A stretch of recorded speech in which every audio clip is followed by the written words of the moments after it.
Hello students, मैं विनीत कुमार पाठक अपने YouTube channel पाठक chemistry classes में आप सभी का स्वागत करता हूं। आज हम लोग कॉलिगेटिव प्रॉपर्टी पॉइंट 3 का डिस्कशन करेंगे, जिसका नाम है डिप्रेशन इन फ्रीजिंग पॉइंट। इसके पहले हमने 2 कॉलिगेटिव प्रॉपर्टी का अध्ययन किया है, जिसमें पहले था relative lowering of vapour pressure और दूसरी प्रॉपर्टी थी depression elevation in boiling point. अब क्वेश्चन उठता है, व्हाट इज डिप्रेशन? डिप्रेशन का मतलब है decreasement.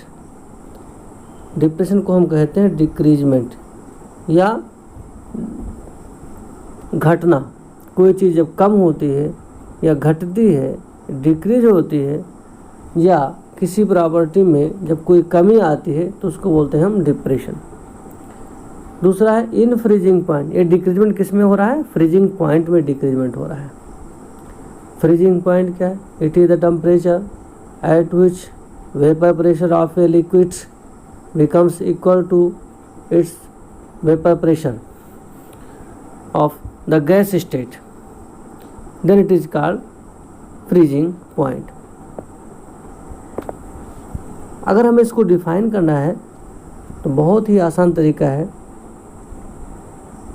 Depression freezing point can be defined as decreasement in the freezing point when a non volatile solute is added to the volatile pure liquid solvent. जब हम किसी pure volatile liquid solvent में कोई non volatile solute हम add करते हैं तो बनने वाले सॉल्यूशन का फ्रीजिंग पॉइंट कम हो जाता है। इसका मतलब हुआ, अगर प्योर वोलाटाइल लिक्विड सॉल्वेंट का फ्रीजिंग पॉइंट T0F है और अगर ऐसे वोलाटाइल लिक्विड सॉल्वेंट में हम कोई नॉन वोलाटाइल सॉल्यूट ऐड करते हैं तो नॉन वोलाटाइल सॉल्यूट ऐड करने के बाद जो सॉल्यूशन बनेगा उस सॉल्यूशन का फ्रीजिंग पॉइंट कम हो जाएगा। अगर सॉल्यूशन का फ्रीजिंग पॉइंट TF है, जब हम वोलाटाइल सॉल्वेंट में कोई नॉन वोलाटाइल सॉल्यूट ऐड करते हैं तो फ्रीजिंग पॉइंट में डिक्रीजमेंट होता है। इसका मतलब प्योर वोलाटाइल लिक्विड सॉल्वेंट का फ्रीजिंग पॉइंट ज़्यादा होता है और जब उसमें हम नॉन वोलाटाइल सॉल्यूट ऐड करके कोई सॉल्यूशन बनाते हैं तो बनने वाले सॉल्यूशन का फ्रीजिंग पॉइंट कम होता है। तो इस प्रकार से फ्रीजिंग पॉइंट का डिक्रीज होना कहलाता है डिप्रेशन इन फ्रीजिंग पॉइंट। ऐसे भी कह सकते हैं, जब किसी सॉल्वेंट में जो कि वोलाटाइल हो कोई नॉन वोलाटाइल सॉल्यूट ऐड करके हम सॉल्यूशन बनाते हैं तो फ्रीजिंग पॉइंट में डिक्रीजमेंट हो जाता है। इसी को हम डिप्रेशन इन फ्रीजिंग पॉइंट कहते हैं। और जैसे जैसे हम नॉन वोलाटाइल सॉल्यूट को ऐड करते जाएंगे फ्रीजिंग पॉइंट डिक्रीज होता चला जाएगा। अब यहाँ से बात क्लियर हो रही है कि प्योर सॉल्वेंट का फ्रीजिंग पॉइंट ज़्यादा होता है और नॉन वोलाटाइल सॉल्यूट ऐड करने के बाद बनने वाले सॉल्यूशन का फ्रीजिंग पॉइंट कम होता है। अगर हम इन दोनों के डिफरेंस को कैलकुलेट कर दें तो हमें जो डिफरेंस मिलेगा वो डिफरेंस डिप्रेशन फ्रीजिंग पॉइंट को प्रदर्शित करेगा।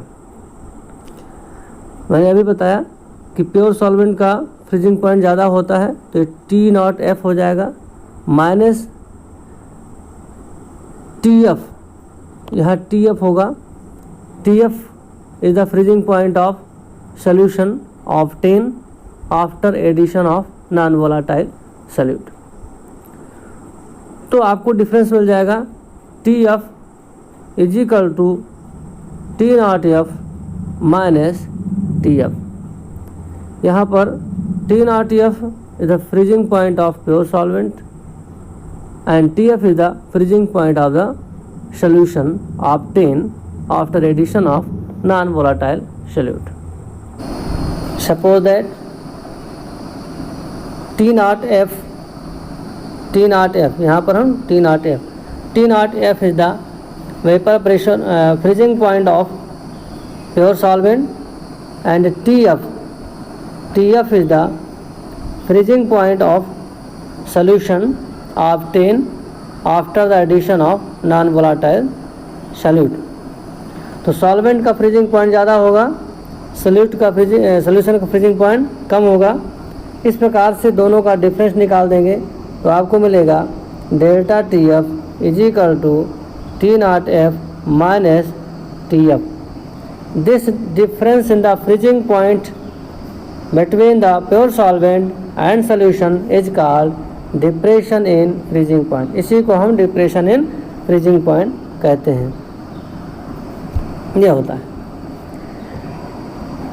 Depression freezing point directly proportional to molality. Small m is the molality number of moles divide by mass of solvent in kilogram. Proportionality को हटा देंगे तो एक कांस्टेंट मिलेगा delta TF is equal to KF लिखेंगे KF into M। Here KF is the molar depression constant. यहाँ पर हम KF को कहेंगे मोलर डिप्रेशन कांस्टेंट। इसी को मोलर क्रायोस्कोपिक कांस्टेंट भी कहते हैं। Hence elevation depression and depression in freezing point is colligative property, क्योंकि ये मोलालिटी के डायरेक्टली प्रोपोर्शनल है, नंबर ऑफ मोल्स के डायरेक्टली प्रोपोर्शनल है। मीन्स ये ऐसी प्रॉपर्टी है जो सॉल्यूट पार्टिकल के नंबर ऑफ पार्टिकल्स पर number of moles per depend करता है। इसका डायग्राम है इस प्रकार से, ये इसका कर्व है ऐसे। This is vapour pressure upward direction, this is temperature range and this is blue line is the curve for solution, that is for solvent. Solvent का फ्रीजिंग पॉइंट T0F जो कि ज़्यादा है, और जब इसमें सोल्यूट ऐड कर देते हैं सोल्यूशन बनता है तो इसका फ्रीजिंग पॉइंट कम हो जाता है, जिसको हम कहेंगे TF। ये सोल्यूशन का है। दोनों का डिफरेंस निकाल देंगे तो फ्रीजिंग पॉइंट में T0F से TF की तरफ हम बढ़ रहे हैं। इसका मतलब पीछे वापस आ रहे हैं, टेम्परेचर में डिक्रीजमेंट हो रहा है। इसी डिक्रीजमेंट को हम कहते हैं डिप्रेशन इन फ्रीजिंग पॉइंट। अब हम बात करते हैं mathematical calculation for molar masses. तो molar mass of solute with the help of depression freezing point can be calculated as capital MB molar mass of solute is equal to KF into WB weight in gram of solute into 100 divide by delta TF that is depression freezing point into WA weight in gram of solvent. इस प्रकार से हम depression freezing point को आसानी से calculate कर सकते हैं। अब हम बात करते हैं osmotic pressure, fourth colligative property osmotic pressure. Osmotic pressure can be defined as the pressure exerted by the flow of solvent from solvent side to the solution side। जब हम किसी सॉल्वेंट को सॉल्यूशन से सेमी परमेबल मेम्ब्रेन के द्वारा SPM semi permeable membrane के द्वारा separate कर देते हैं तो सेमी परमेबल मेम्ब्रेन की क्वालिटी होता है कि वो अपने में से होकर केवल सॉल्वेंट को पास होने देता है, सॉल्यूट पार्टिकल को पास होने नहीं देता है। और इस प्रकार से सॉल्वेंट पार्टिकल्स सॉल्यूशन साइड से सॉल्वेंट साइड से सॉल्यूशन साइड की तरफ मूव करना शुरू कर देते हैं। किसी भी पार्टिकल में टेंडेंसी होती है कि वो अपने मोर अमाउंट से, अपने मोर कंसंट्रेशन से लोअर कंसंट्रेशन की तरफ, लोअर अमाउंट की तरफ मूव करता है, जिसे हम डिफ्यूजन भी कहते हैं। Diffusion means process of movement of particles from there more concentration toward there lower concentration, from there more numbers toward there lower number.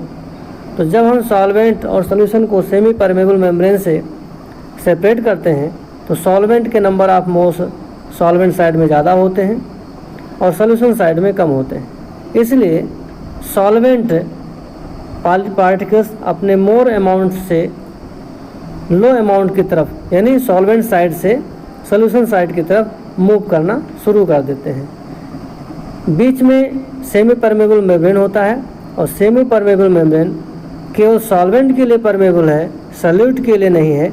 इस वजह से सॉल्वेंट पार्टिकल तो सॉल्वेंट साइड से सॉल्यूशन साइड में आ जाते हैं, लेकिन सॉल्यूट पार्टिकल सॉल्यूशन साइड से सॉल्वेंट साइड में नहीं जा पाते। जैसे जैसे सॉल्वेंट पार्टिकल सॉल्वेंट साइड से सॉल्यूशन साइड की तरफ सेमी परमेबल मेम्ब्रेन के द्वारा पास होते हैं तो सॉल्यूशन का वॉल्यूम बढ़ने लगता है, जिसकी वजह से वो एक प्रेशर क्रिएट करता है। उसी प्रेशर को हम ऑस्मोटिक प्रेशर कहते हैं। अब क्वेश्चन आता है, ये ऑस्मोसिस और ऑस्मोटिक प्रेशर में डिफरेंस क्या है? Osmosis is the process of movement of solvent from solvent side to the solution side through semi permeable membrane. This is the process of flow of solvent from solvent side to the solution side through semi permeable membrane. अब semi permeable membrane के बारे में बताया था, it is selectively permeable to the solvent Elon.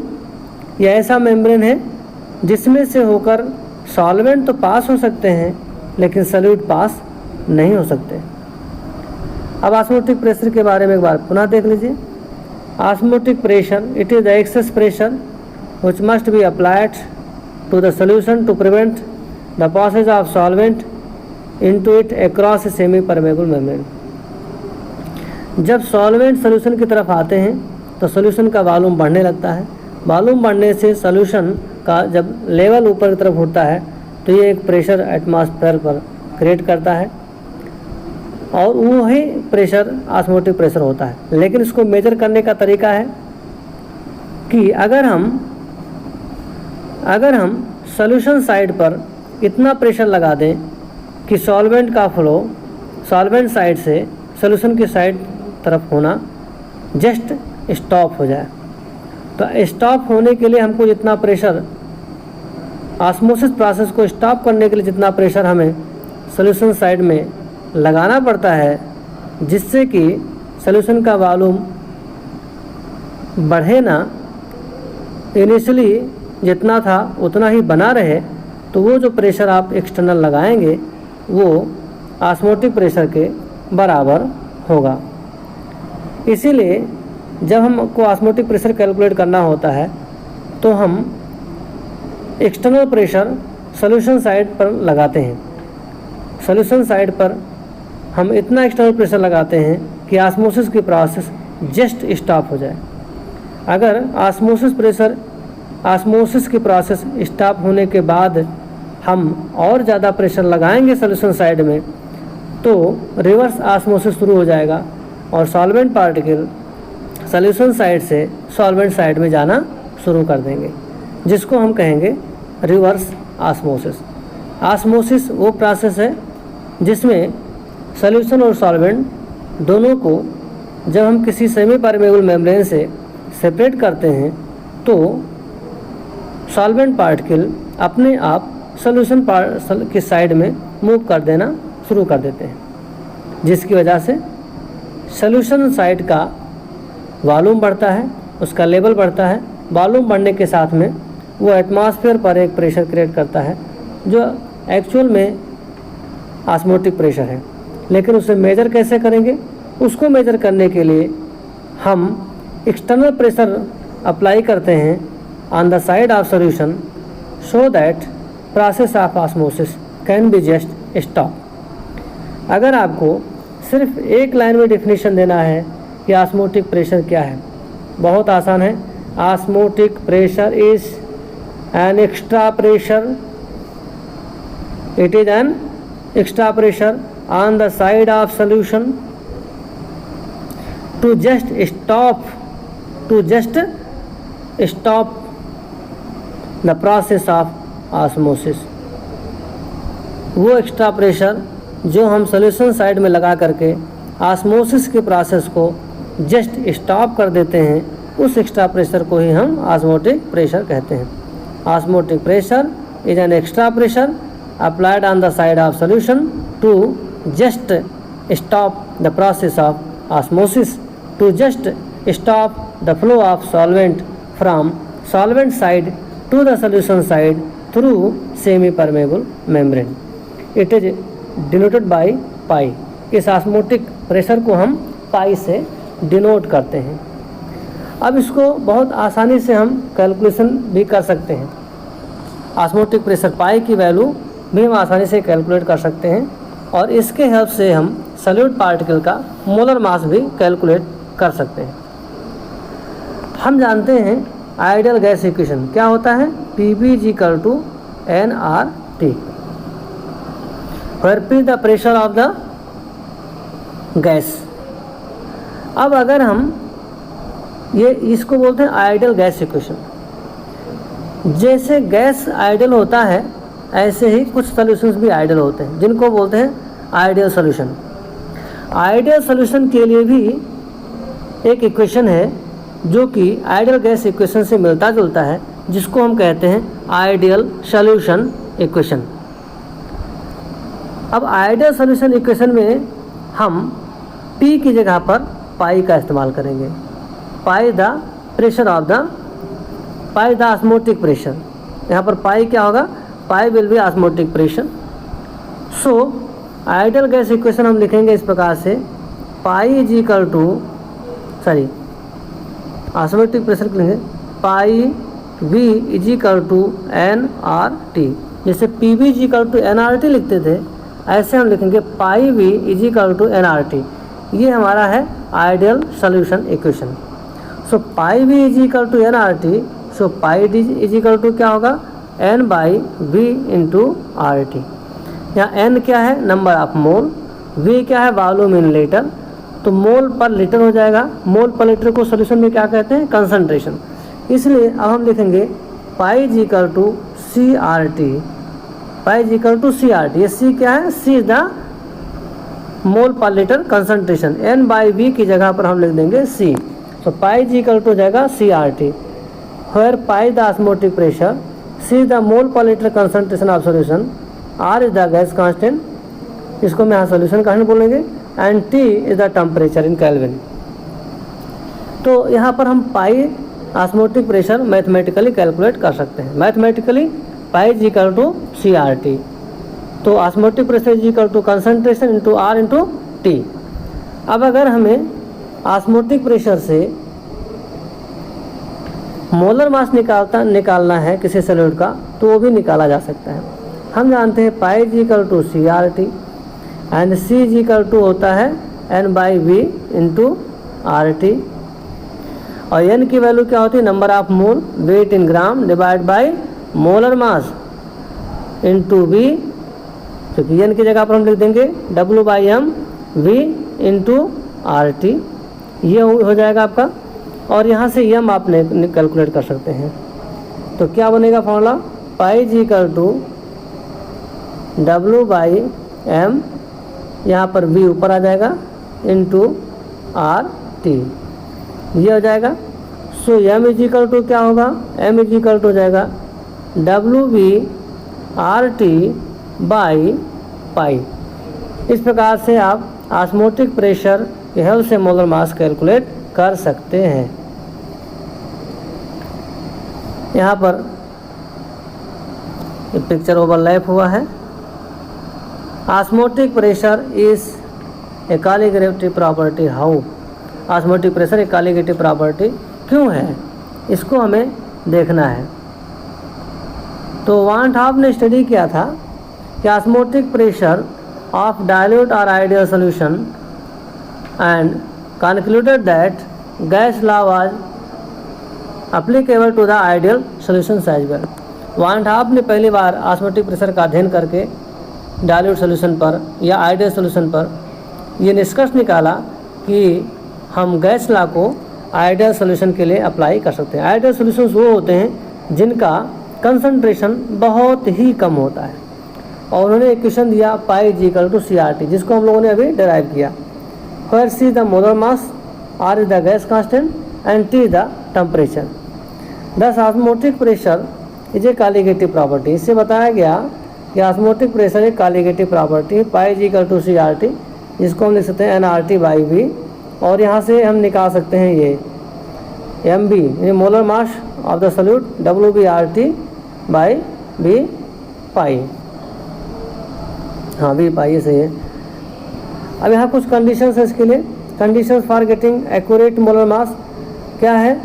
Non volatile solute होना चाहिए इसके लिए, और दूसरा जो सोल्यूशन होना चाहिए वो आइडियल होना चाहिए। आइडियल सोल्यूशन के लिए ज़रूरी है कि सोल्यूशन का कंसंट्रेशन 5% से भी कम हो, तो आप जो है ऐसा कर सकते हैं। यहाँ पर और बात है कि जो सोल्यूट हैं वो ना तो उनको एसोसिएट करना होगा और ना ही डिसोसिएट। दो solutes which neither undergo association nor undergo dissociation, they can make ideal solution and with the help of them we can calculate molar masses of the solute। और solute पार्टिकल को non volatile होना है और solution का concentration 5% से कम होना है, तो हम आइडियल सोल्यूशन बना सकते हैं। और आइडियल सोल्यूशन के हेल्प से हम molar mass of non volatile solute भी कैलकुलेट कर सकते हैं। नेक्स्ट आता है electrolytic solutions, abnormal molar masses. Abnormal molar mass, abnormal molar mass हमको तब मिलता है जब सॉल्यूट पार्टिकल का एसोसिएशन हो जाए और या फिर डिसोसिएशन हो जाए। अगर हम किसी सॉल्यूट पार्टिकल को सॉल्वेंट में मिक्स करते हैं और वो सॉल्यूट पार्टिकल अगर एसोसिएशन या डिसोसिएशन करता है सॉल्यूशन के अंदर, तो molar mass of the solute जो है वो चेंज हो जाता है, वो बदल जाता है।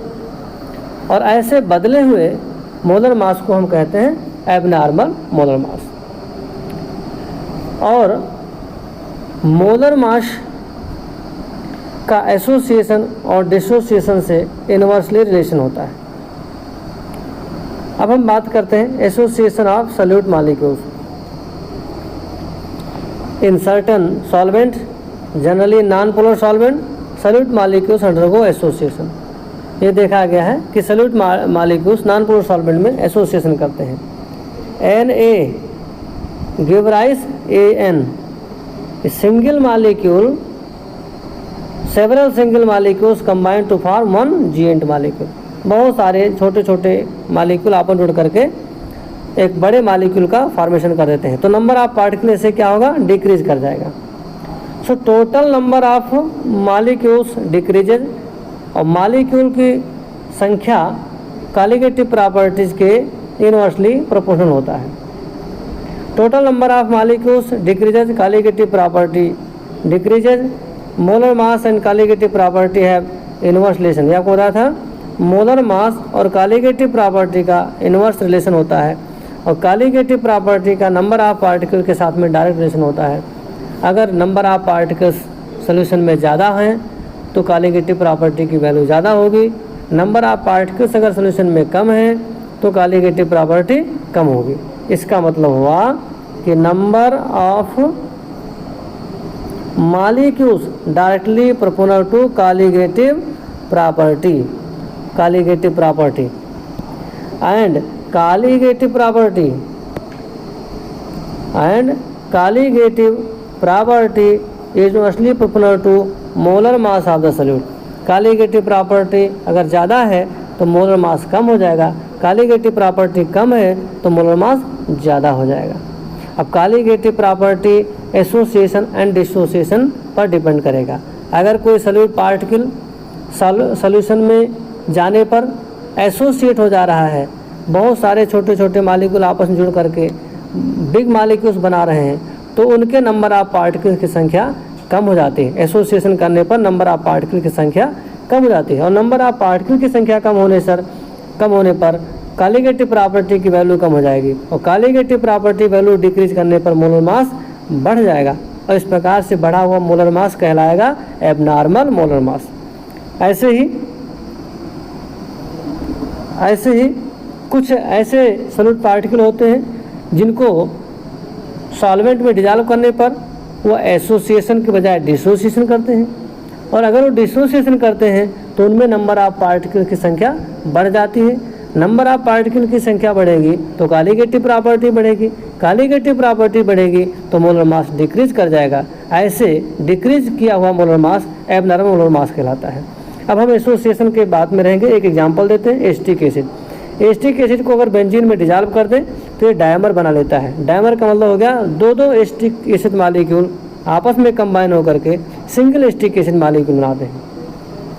2CH3COOH when dissolved in benzene, then they form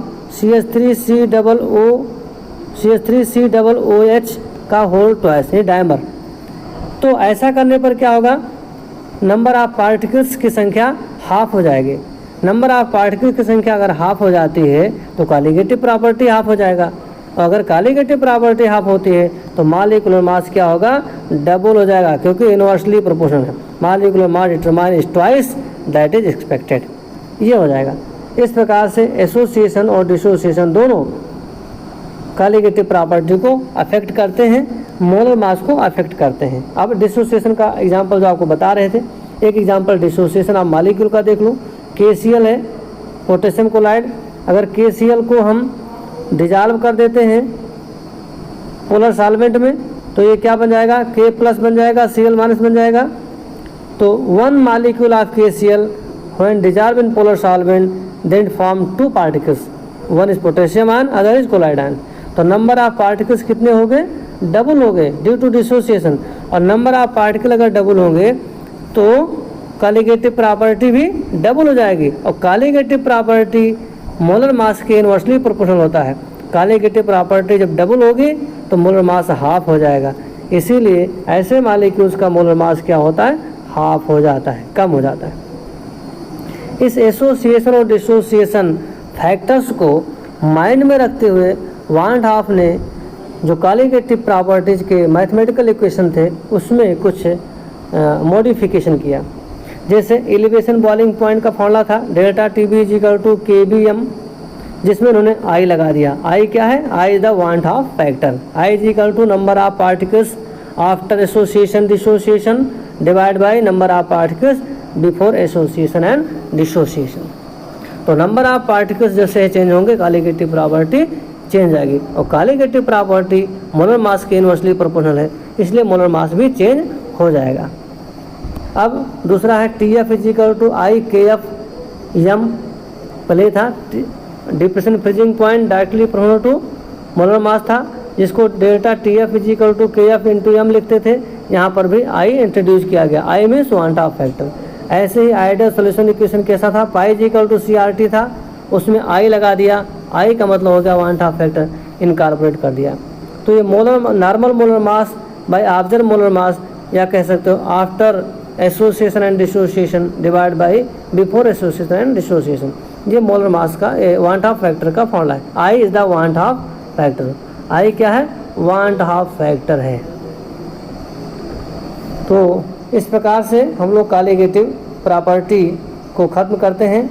अब हम नेक्स्ट बात करेंगे solubility of gas in liquid and Henry law, that we will discuss in next video. Thank you very much.